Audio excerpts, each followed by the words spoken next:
That was the Jasons. We'll be hearing more from them at the end of this episode. But this is You're All Doomed, the podcast that is going through the Friday the 13th fan films one at a time. I'm Killin' and Chillin' Greg. And I'm Always Alone Brian.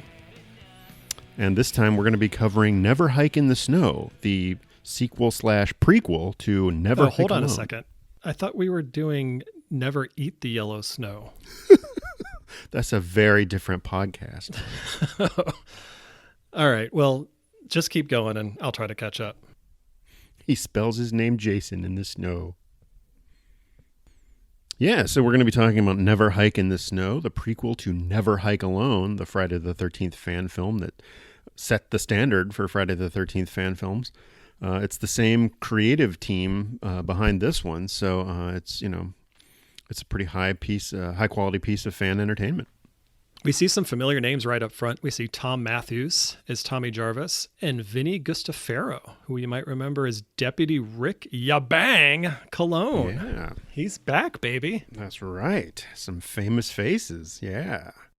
Yeah, it's interesting how much of a fan Vincent DiSanti must be of Part 6, because he's certainly bringing in a lot of elements of that one. And I mean, with good reason. That's a great entry in the series, but he really leans heavily on Part 6 references. We open up in a kind of like a foggy, snowy forest, and we see a guy booking it through the woods, and he's wearing a yellow jacket, which is kind of cool because he's sticking out like a sore thumb. And I'm sure that was somewhat intentional from the filmmakers, but it's bad news for the guy who's trying to get away and hide from someone, but it's really good for the viewer because we can really see him running through the woods. But he's clearly getting chased by someone he does not want to get caught by. So he is booking it a la Kyle and his parkour extreme hiking from Never Hike Alone. Yeah, I mean, this seems like it's a little bit more like a dash through the woods than Kyle's landscape hurdles and all that kind of shit. Mm-hmm. But you're right. It's it's really snowy. It's clearly winter. The overall landscape does look to be pretty rugged and a little bit more remote than anything that we've seen before. And I kind of like that. I mean, we touched on that a bit in Never Hike Alone, that it didn't seem geographically consistent with what we saw in the studio movies. But I do kind of like it. It does add a level of, shit, this guy's in over his head by himself. So yeah, he's hauling ass, hoping to get away from whoever's chasing him. Of course, we know who it is. Whoever this dude is, he's been running for a while, and it's clear that he's pretty scared. There's a nice little touch where he pulls out his car keys, and he's able to kind of like hit the unlock button, and he realizes that he's close enough to his car to hear the car horn. And so he kind of assesses where the noise is coming from and realizes that's the direction that he has to head toward. So he realizes he's pretty close to the car, but he turns around and he sees Jason behind him holding a bow and arrow. So he starts to run a little bit faster, and Jason raises the bow and arrow, but you say he's at least like 100 yards out, but he still manages to strike this dude dead in the leg. Yeah, it's pretty awesome. I was really happy to see the bow and arrow. That was one of my favorite parts of the reboot. So it was great that they brought that back for this. And I also really like the fact that Jason didn't go for a kill shot, that he purposely disabled this guy so that he could follow up with a more traditional kill.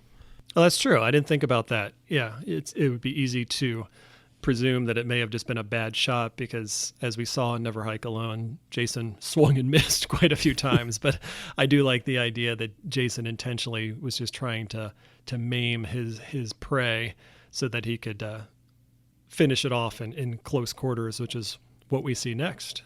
Yeah, which Jason does with an excellent axe to the face kill. It's really gory, and it's a pretty scary fucking way to die because it's not immediate, and the guy is suffering pretty badly.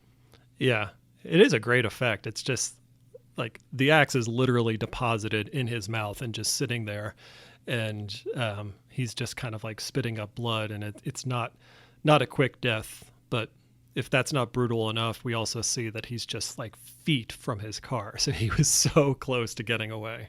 Yeah, I'm really glad that they amped up the gore and the kill effects. Now, they didn't have a whole lot to work with in the first, Never Hike Alone movie because there weren't that many deaths. But Yeah, I mean, and what effects they had there were great, but it's really good to see them showcasing some practical, really gross kill effects. And yeah, it was pretty grim that he was so close to getting away in his car.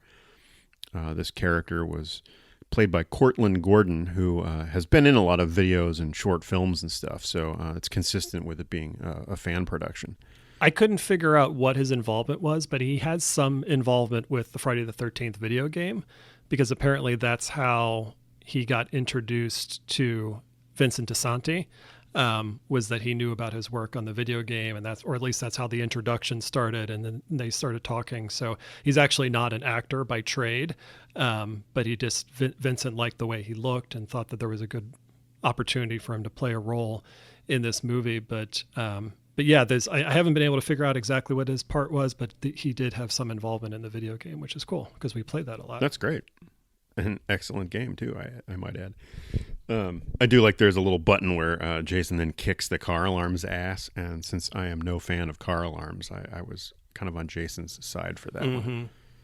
That's when we get a title card that says "Never Hike in the Snow," a Friday the 13th fan film. We then cut to nighttime, and the police have arrived at the scene of the crime, and Rick Cologne asks his deputy, who is Deputy Mabry, for an update on what's going on. We learn that the car is registered to a Diana Hill, and her son Mark borrowed the car in the morning and was supposed to pick her up at work, but never showed up. And Mark was only 17 years old. Aww. It's interesting that here he's referred to as Chief Cologne, and yet throughout later portions of this movie, he's referred to as Sheriff Cologne. So that might just be, the locals referring to him one way versus his official title, but it was just a little bit of a discrepancy I noticed. Yeah, I think Sheriff comes up most often, and I'm wondering if Chief is just like a colloquialism of just like, hey, buddy. Like a nickname almost, right?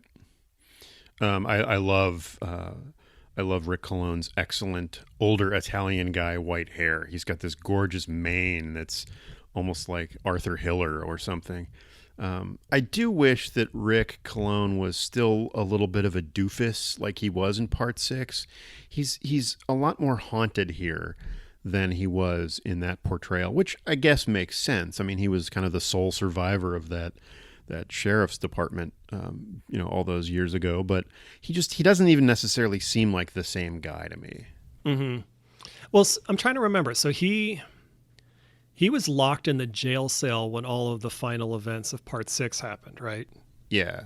So he was privy to some of this Jason stuff that was going on, but not a direct witness to any of it. So it's not like he would be forever changed by the events of what happened at Camp Crystal Lake that night. But not like in a PTSD sense, no. But like, oh my God, how close I was to being out there with all the guys. And, he dismissed the whole thing being Jason, and it turns out that it was. And, I could see him being spooked by what happened. But yeah, he wouldn't be like, the 1,000-yard stare having gone through the shit with all the other guys or anything.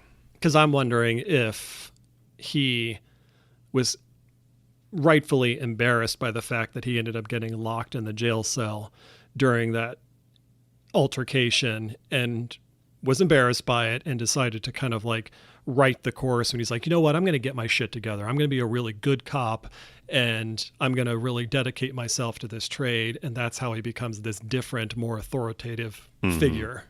Yeah, that makes sense. So one interesting thing about the crime scene is that Mark's body isn't there. It's only some blood-stained snow. So we know Jason killed him, but Jason has taken the body somewhere else.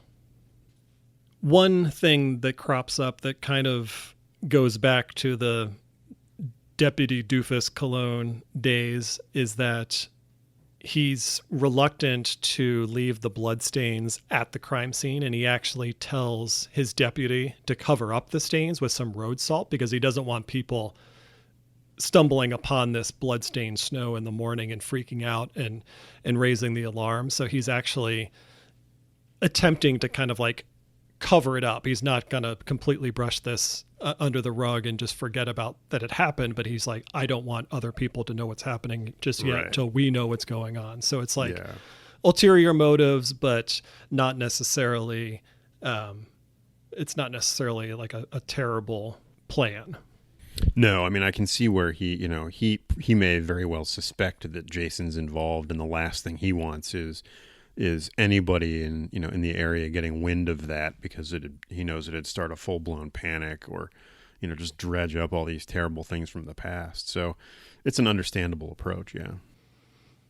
As all of this is going on, we see Tommy Jarvis has been doing his best Creighton Duke impression and watching this all take place from behind some trees.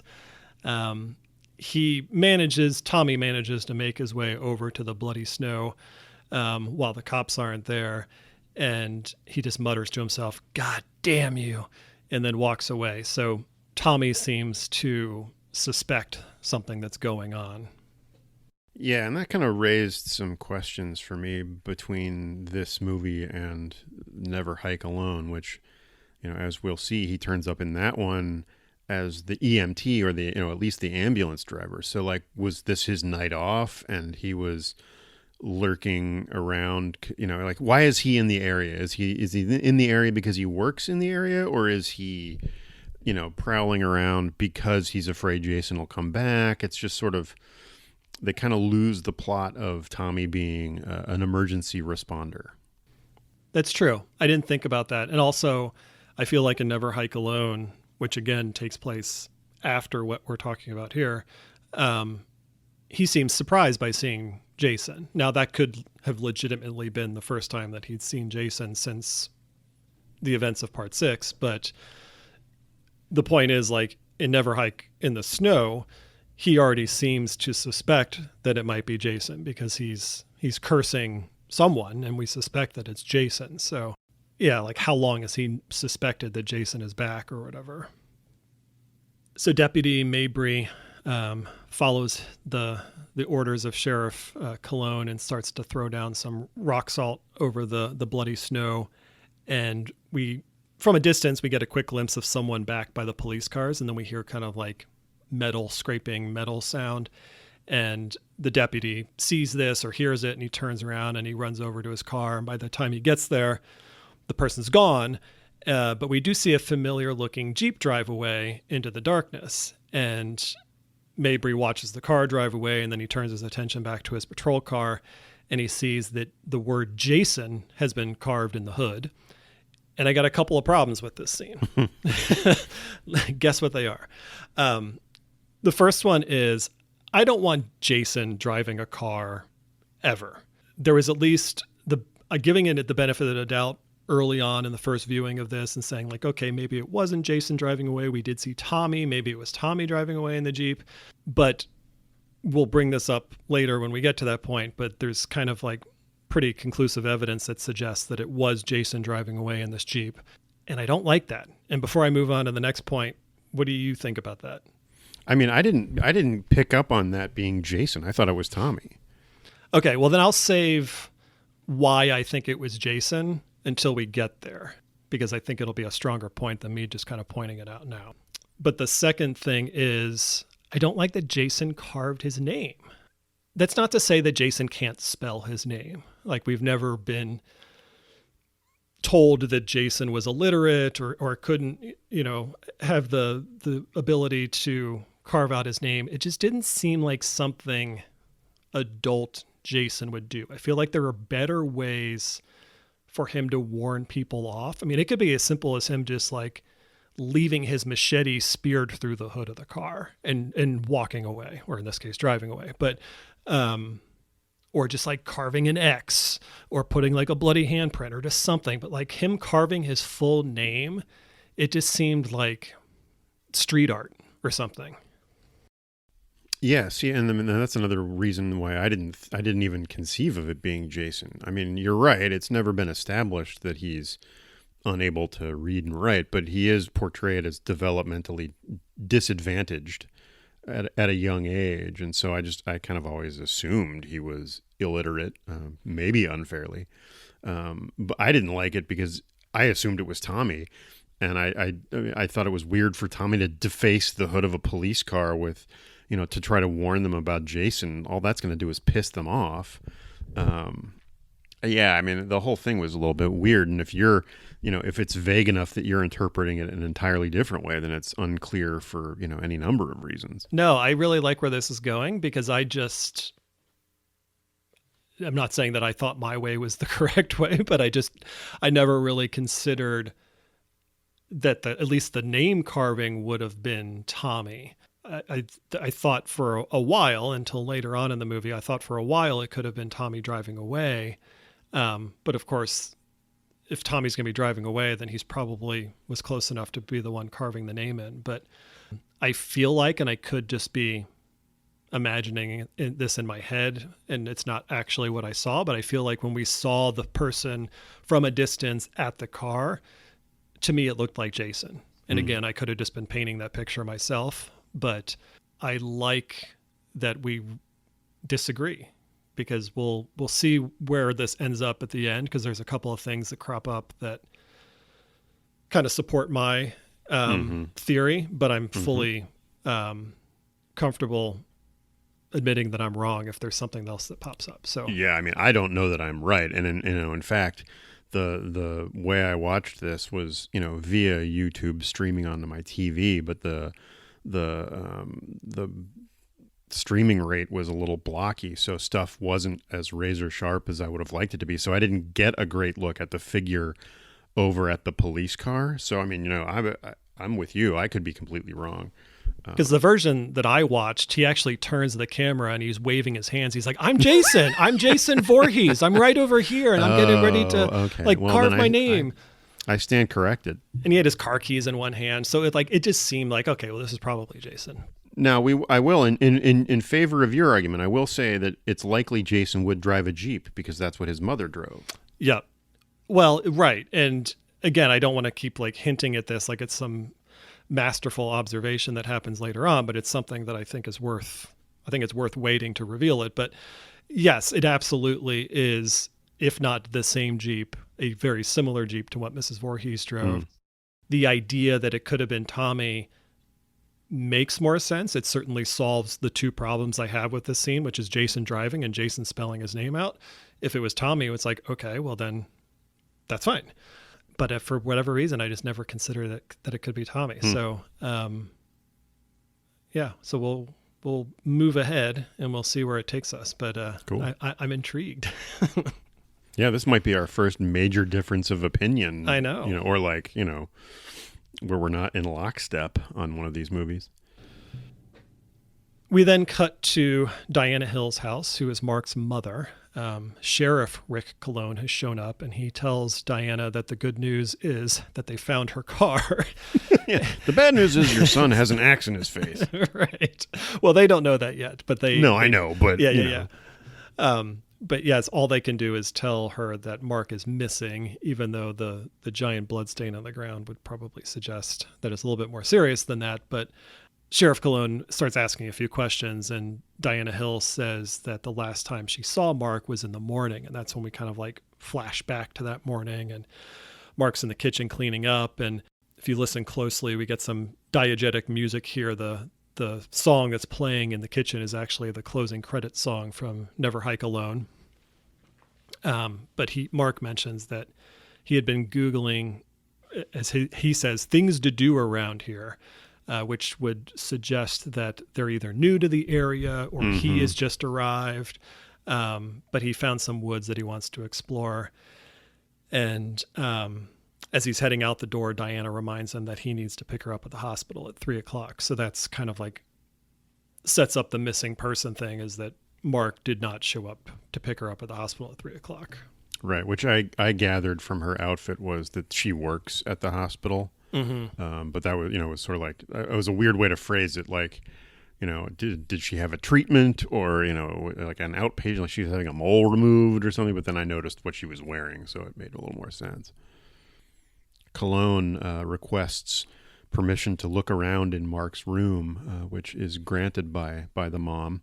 And he's poking around, not super thoroughly for a police officer, I thought, but he does come across some stuff on the computer and whatnot that indicates that Mark maybe located Crystal Lake and was going there purposefully. It wasn't just like some sort of random wilderness hike.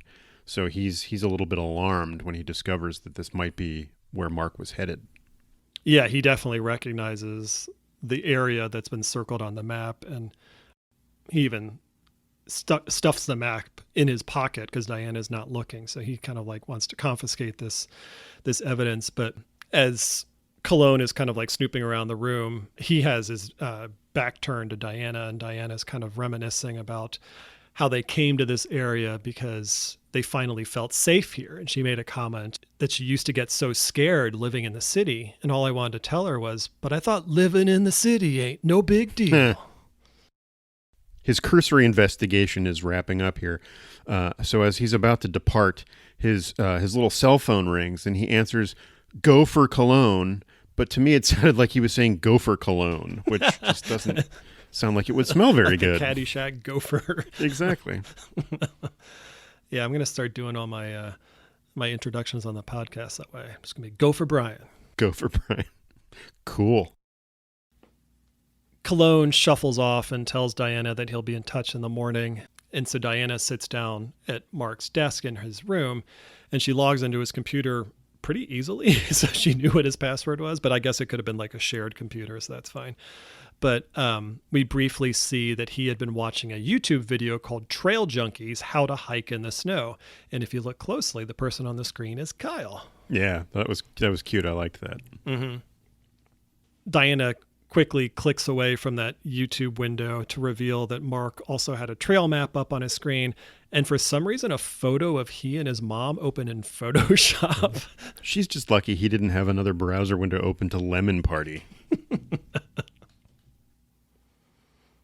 We get a pretty nice dissolve from that photo of he and his mom in Photoshop to Mark's axe stuffed face. Yeah, I like that transition a lot. Yeah, later in Jason's cabin, and he's been there for a while, so he's actually kind of like a popsicle at this point. He's frozen solid, but it was a nice little transition from like this tranquil photo of he and his mom to axe in the mouth. We actually see that his body has been dumped at the base of a candlelit altar that Jason has set up for his mother's decapitated head. So we're starting to see some scenery that's reminiscent of part 2. There's a quick shot of Jason tossing Mark's bag on the ground, and his camera falls out. And Jason apparently knows how to operate a digital camera, and we go to a quick flashback of Mark taking pictures earlier that day. He's at the old Camp Crystal Lake campgrounds, and he's taking a photo through a broken window, and he's examining the photo on the screens, or the camera's like little LCD screen, and he kind of zooms in on it, and we see a faded object that looks like someone standing in the room watching him from the inside, which was really creepy. That was great. That would be great. My cue to check out and head back to the car. Before Mark can react to what he sees in the photo, Jason comes charging out the door, which I also really liked. That was cool. Mm-hmm. I also like that Mark, as he's turning to run away, he accidentally snaps a pretty sweet picture of Jason standing on the front porch, which would like totally be like the photo that you would see in a newspaper, and not those like close-up shots that we would see in like part 4 or whatever. And if Mark lived, he would make that his Facebook banner. Oh, absolutely. Yeah. That would be my desktop wallpaper and everything. But present moment, Jason decides he doesn't like the photo and smashes the camera. But I'm glad he didn't just like take a selfie with, the peace sign or something. Or a duck face. He lifts up his mask, does a duck face, puts the mask back down. As Jason is admiring his mother's decomposed head, he starts to hear his mother's voice, and he turns around and sees the vision of a young, and I gotta say, pretty hot Mrs. Voorhees. Suddenly I like the cable knit blue sweater. I thought that was weird at first, that she was so young, and then I realized it was probably Pamela in 1957, which makes sense, because she would have been a young mother, and she might have been hot back then. It wouldn't be the 60-year-old woman that killed all the counselors. That's true. Yeah. So, I mean, that was a nice detail that they put in. But yeah, she was kind of good looking. Yeah, it actually probably makes the most sense out of any of the visions that we saw in the previous Friday the 13th movies, because Jason wouldn't know what his mother grew up to look like. His last Right. vision would be when she was young. So yeah, this actually is the most logical vision of his mom. So good for you, Jason. Your mom's kind of hot. Yeah. Pamela Voorhees, MILF. We then see that Jason is hallucinating himself as a camper. He's not wearing his hockey mask. He's, unmasked. He's bald, and his unique features are on full display. In this dream sequence / hallucination, he looks a little older than I pictured him when he would have drowned, but that seemed to make sense to me because maybe he sees his adult self as just, a larger version of that little boy. He doesn't think of himself as this hockey masked wearing, woodsman. His mental image is of just this, frightened, drowning little boy who misses his mother. Yeah, that's true. I like how his mother assures him that he's so handsome. And it's just like, really? I mean, mothers are often biased. It's true. We're now outside the camp. It's present day. And Tommy Jarvis is armed with a shotgun, and he's standing outside the no trespassing private property fence. And Sheriff Cologne and Deputy Mabry pull up. And Tommy starts to run off, but it doesn't take long for him to get caught. And Cologne, of course, still has his trusty laser sight on his gun. So some things never change. I could have lived without him saying "ya bang," however. He's got to say "ya bang." He's got to, but I mean, it's like Arnold saying "I'll be back." It's his one opportunity to say it again. I mean, I get it, but it was sort of like, of course. I almost maybe like if Tommy had mocked him for like, "Oh, you're still saying that" or something. Well, he does. He calls him Rick the Dick, which I thought was pretty great. Yeah, that's good. Yeah, as Mabry is hauling Tommy away, and he calls him Rick the Dick. He's yelling. He's like, "You're making a big mistake, Sheriff. Don't act like you don't know what's going on. Jason's still out there. You're just too chicken shit to do anything about it." So now we have confirmation that Tommy at least suspects that something's going on. Again, I would like to see a little bit more justification of how Tommy came to this conclusion. If it's just this one dude, Mark, that got killed, that's a pretty big leap in logic for him to come to that conclusion. But who knows? I mean, we've said before there's going to be another one of these movies, so maybe they're going to fill in some of the blanks. But it just seemed like Tommy just went from curious to convinced pretty quickly. Right, almost like he already knew what was going on, and this was just confirming or offering proof or something. He gets stuffed into the back of the sheriff's car, and Cologne drives him off, presumably to book him, which means he probably will miss work for the next few days. So here's one of the first clues that come up about the Jeep. So as Tommy is in the back of Cologne's truck, Cologne tells Mabry to tow the Jeep out of there. So the quick thing to assume is, oh, it's Tommy's Jeep. But they show the Jeep really quick, and it's got a lot of snow on it.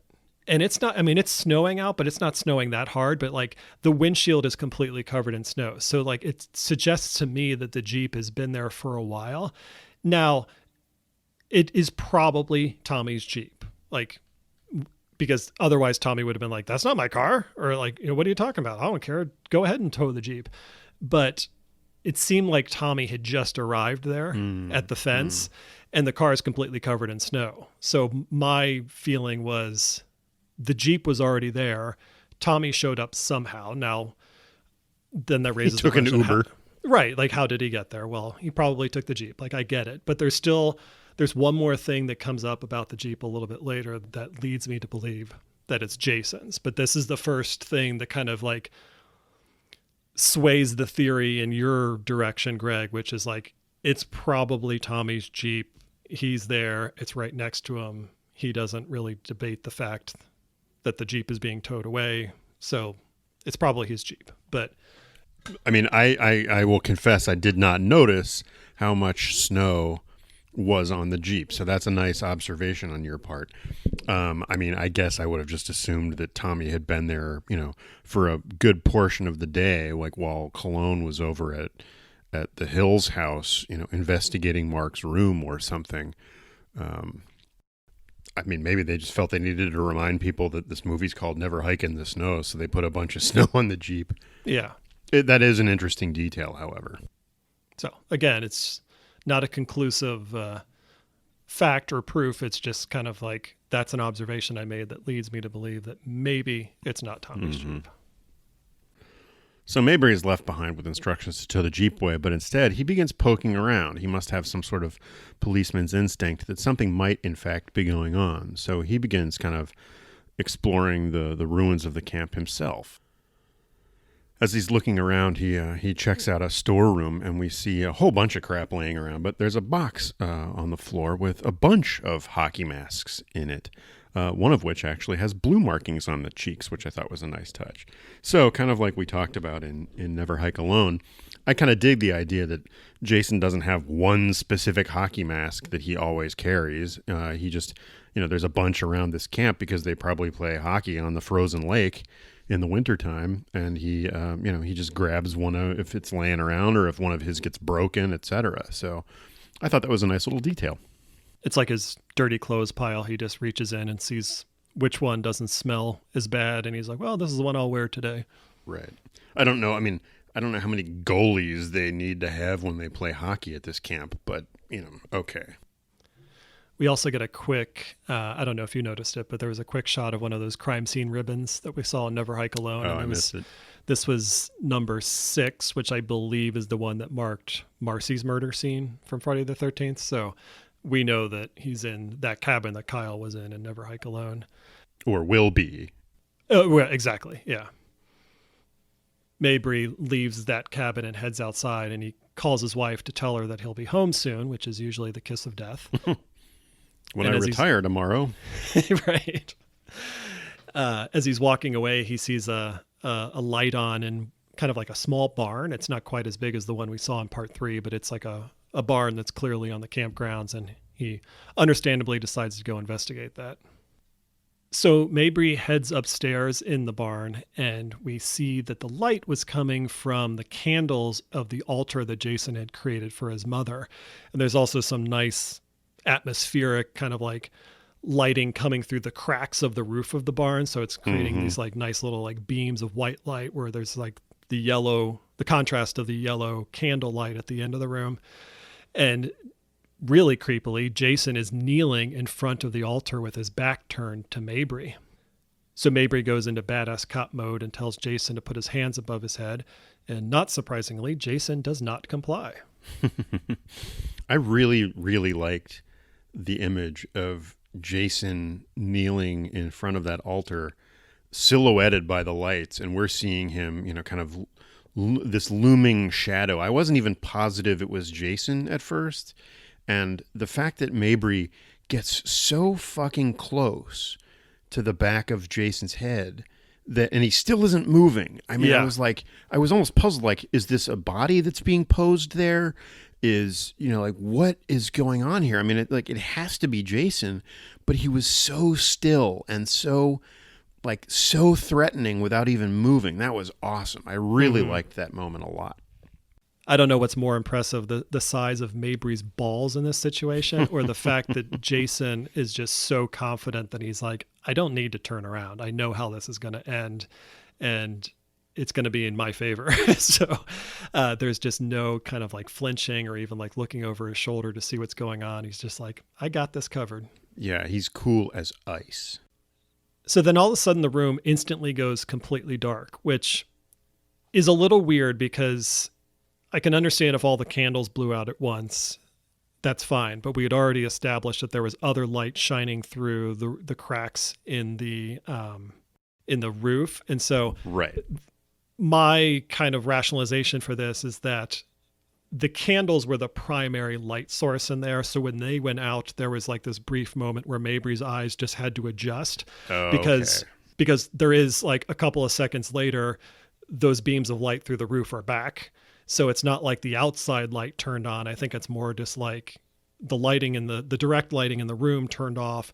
His eyes had to adjust, took a couple of seconds, and then suddenly the only thing left was the light coming through the roof. That makes a lot of sense. And I was very puzzled by, like, did Jason have some sort of electromagnetic pulse generator that blacked everything out? But no, I think you're absolutely right. I think that was the filmmakers depicting Mabry's eyes needing to adjust to the sudden reduction in light. That makes perfect sense.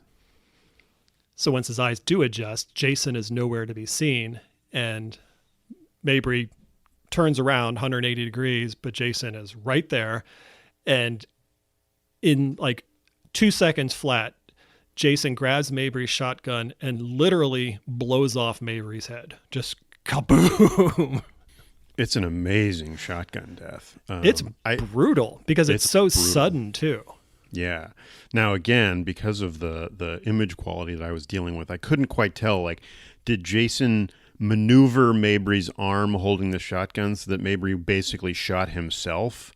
Or did, Jason position the barrels of the shotgun and then pull the trigger that Mabry couldn't? Or, I couldn't exactly tell how it happened. What happened was awesome.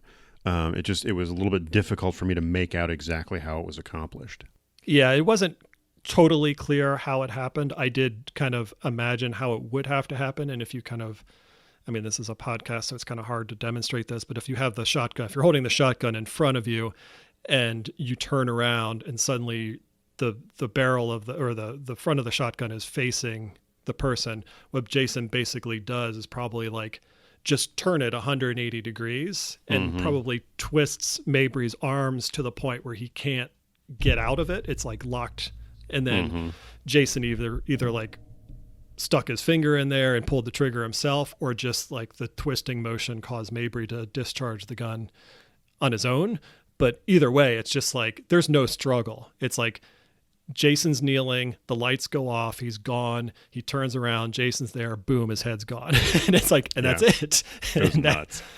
And the last shot we get of the movie is from Mabry's body cam, and it's just Jason standing over Mabry's headless body.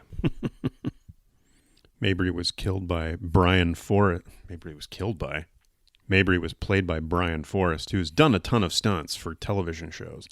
So I get the sense that that's his actual career path. So I have an interesting tidbit about police body cams. They're intentionally not HD resolution because they don't want the cameras to pick up something that the human eye wouldn't necessarily have seen in that precise moment. So if you're introducing that footage into a trial or something, you wouldn't want the camera to be crystal clear and picking up details in the dark that a human eye wouldn't pick up, because then people would be like, well, look, it's clear that guy wasn't holding a gun. Why did you shoot him? So they're intentionally kind of not the best resolution. Oh, wow. So that, you can argue why they're not the best resolution, but the idea is that they just don't want it to be so great that it would actually put the officer to disadvantage if they were trying to defend something that happened. So of the surviving members of the cast of this short film, obviously Tommy was played by Tom Matthews, who appeared in Part 6, along with Vincent Guastafaro, who played Deputy Rick Colon in that movie, and Sheriff Rick Colon here. Diana Hill was played by Anna Campbell, who appeared in another fan film, Jason Rising, as well as some episodes of Mad Men, Veronica Mars, Agents of S.H.I.E.L.D., and NCIS. Cute little Pamela Voorhees was played by Lennon Hobson, who's been in a lot of videos and short films. And I noticed in her IMDb images that she has piercing blue eyes, which I'm guessing is why she was cast as, or a big part of why she was cast as Pamela Voorhees. They didn't make as much of an impression on me in the film, but in her headshots, it's startling how piercing her gaze is. And little Jason was played by a young actor named Knightley Giamo. As I understand it, the first one that came out was Disappear, which is essentially a music video that we'll talk about in a minute. And that was followed up by Never Hike Alone. And then the next video that came out was Never Hike in the Snow, even though it was a prequel to Never Hike Alone. And then after that, they released something called The Ghost Cut, which compiled Disappear, Never Hike in the Snow and Never Hike Alone in chronological order and kind of edited as one full feature film. Right, which is the way I watched all of these, in fact. So the biggest difference between the Ghost Cut and Never Hike Alone and Never Hike in the Snow, other than the running order of the stories, is the music video Disappear, which I thought was kind of cool. I didn't know what to expect. It kind of jumps around a little bit. It starts off in July 13th, 1979, which is when the Pamela Voorhees murders took place. And we get this really cool kind of like vintage Camp Crystal Lake promo film from probably back around that time, if not sooner. And it's almost shot like the old traditional like film strips that you would see, like the really like 4x3 kind of like shaky footage and like the reel-to-reel type movies you'd watch. And it's just like brief shots at the camp with voiceover promoting the camp. And so that was really cool.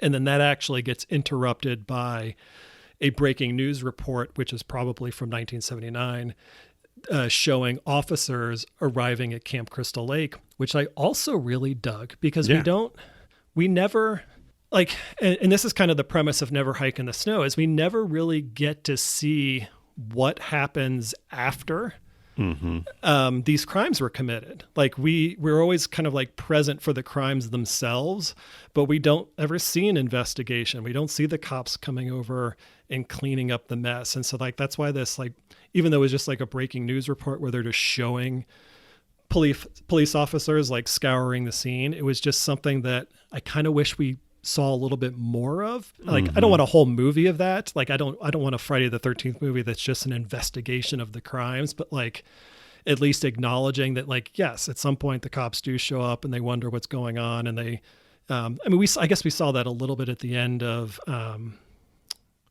or I guess it's the beginning of part 4, which is the end of part 3. Right. But this is so much more effective, I think. What they did in Disappear, it just seems more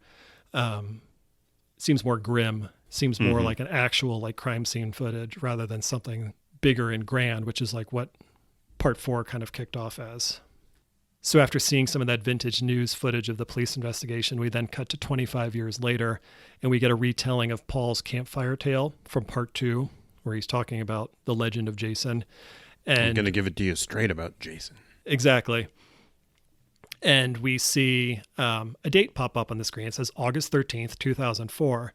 And that's when this basically kicks into a music video / highlight reel of some kids showing up at the camp and getting killed by Jason.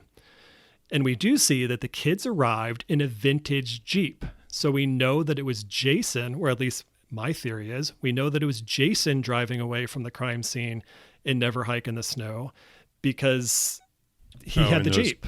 In those kids' Jeep? Yeah, it's the same exact Jeep.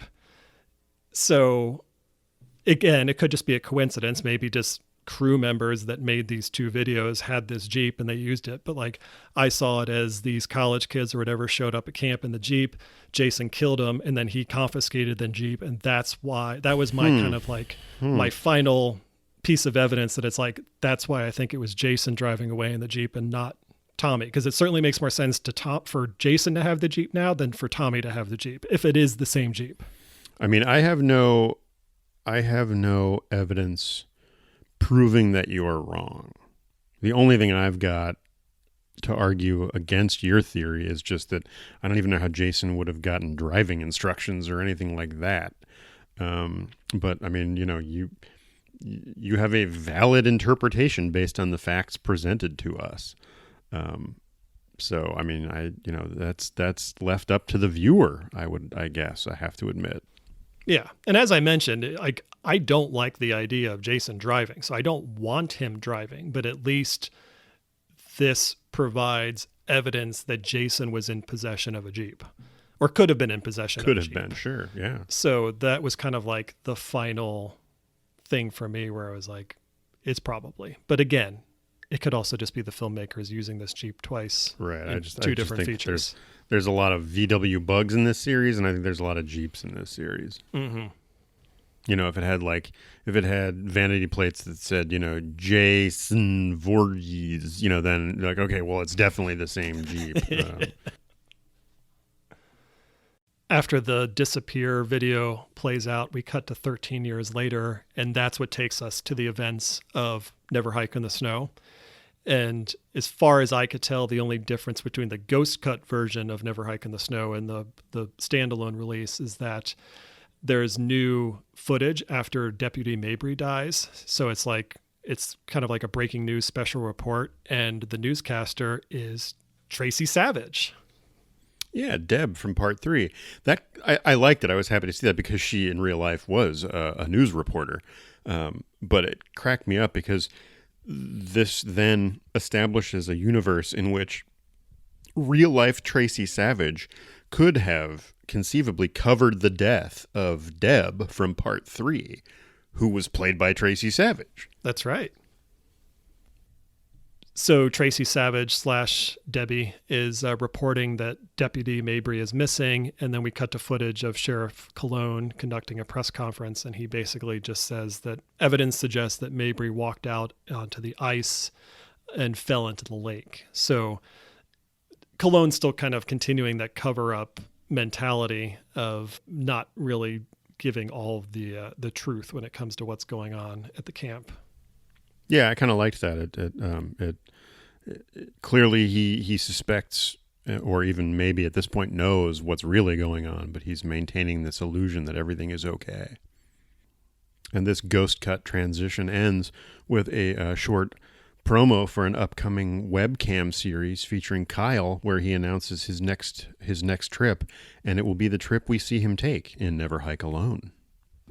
As far as I could tell, there was nothing different about this version of Never Hike Alone, but at the very end in the post-credits, there is a teaser for something called Never Hike Again, and it's overlaid of an illustration of Tommy wielding a shotgun. So they're teasing a sequel. So the snow didn't really add a whole lot to this, I have to admit. Jason in the Snow is sort of an idea that's been, was latched onto as a possible sequel to the reboot, and is one that people are quick to say, like, oh, it'd be awesome to see Jason in the Snow. And I mean, I'm right there with you. But the more I think about it, it's almost sort of like the problem with Freddy versus Jason. It's, the concept is cool, but then you have to sustain it for the length of a movie. And I'm not really sure what it would add. And here I feel like, they have limited resources. This is a fan film. It's, crowdfunded or funded by their own pocketbooks. So they can't even really make use of what Snow could bring to this concept, which is, a very atmospheric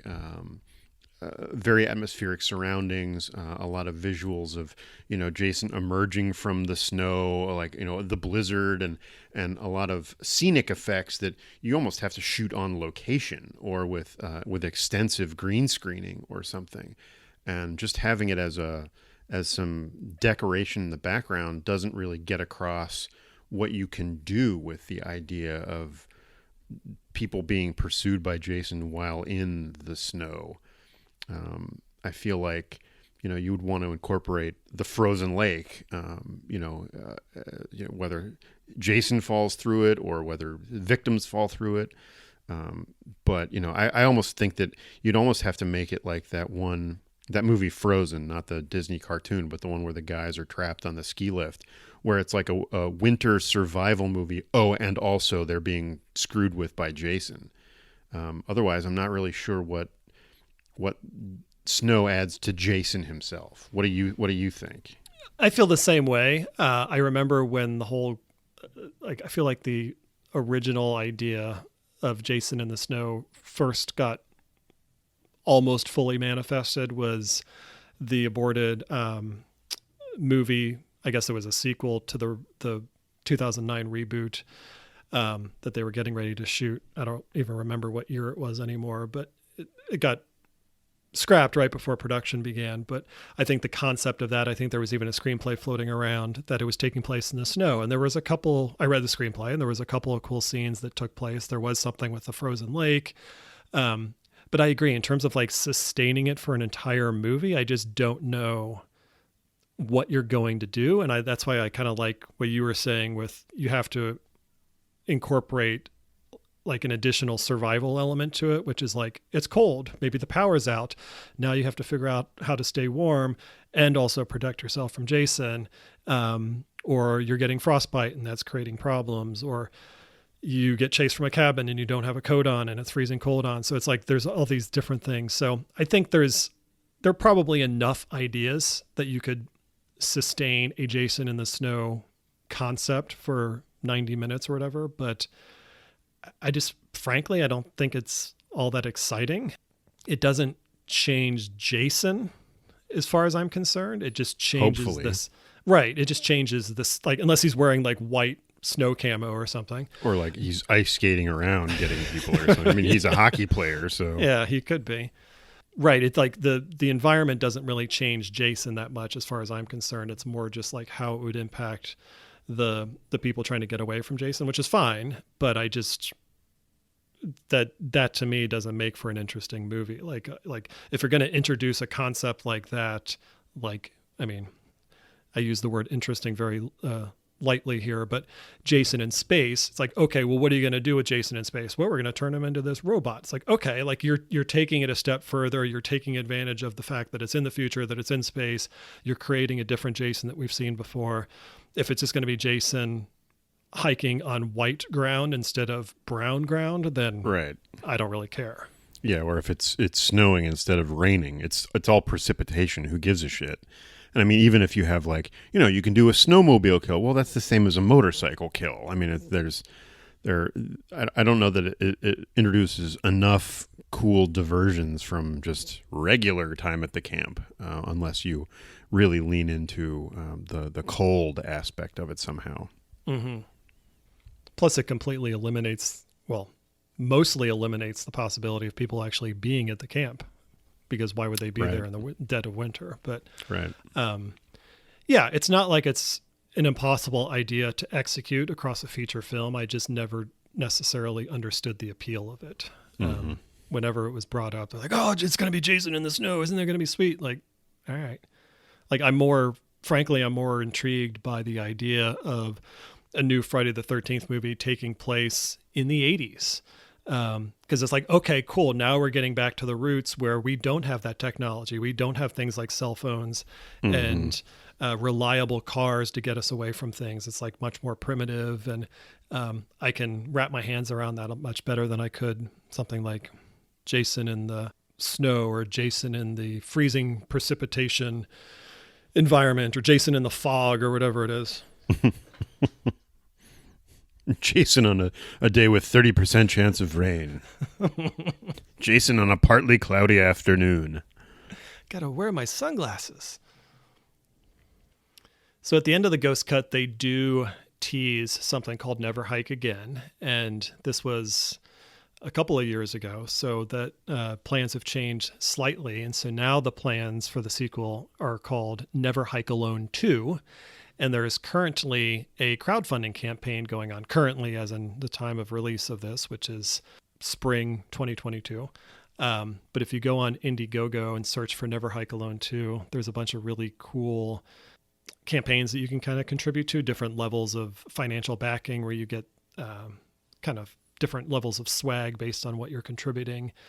Greg, I know you and I are planning on contributing. So if you have the means and you're listening to this, definitely go check it out, because that's how these fan films get made. They get supported by the fans, and these aren't independently wealthy filmmakers going out and doing this on their own.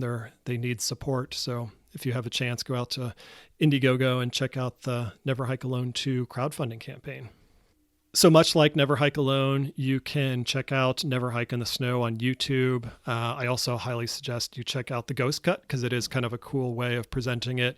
You get to see Disappear, you get to see Never Hike in the Snow and Never Hike Alone chronologically. So I know I've done it both ways. I watched them individually as like release order, and then the Ghost Cut. So all that stuff is available on YouTube. So go check it out. And like last episode, we're going to close this one out with another song by the Jasons. They're going to be going on tour summer 2022 with the Dwarves and the Queers. Again, those are the band names, I promise you. So thanks again to those guys for letting us use their music. They've got some really cool Friday the 13th themed songs. You can check them out on Bandcamp in particular, but you can also find them on some streaming services like Spotify. So definitely be sure to check them out. But until then, we will be back soon with a very special surprise for our fans. So be on the lookout for that. And until then, you're all cold. doomed in the snow. They say